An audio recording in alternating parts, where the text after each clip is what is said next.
Already noticed a little bit of noise, so I'm pulling into a parking lot to check it out.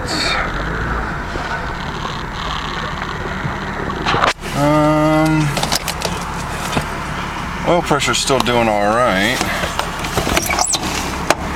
Let's see what the engine's doing.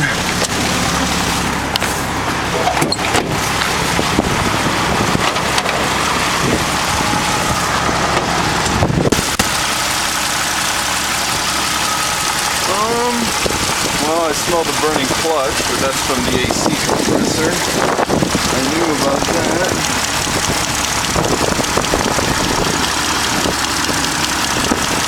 There's actually a clicking noise back here that I've never heard before. I don't know what that is. Can you hear it?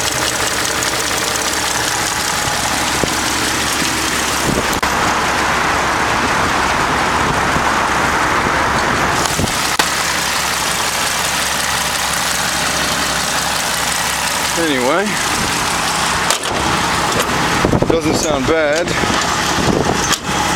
Let's check underneath, see what that sounds like. Doesn't sound too bad.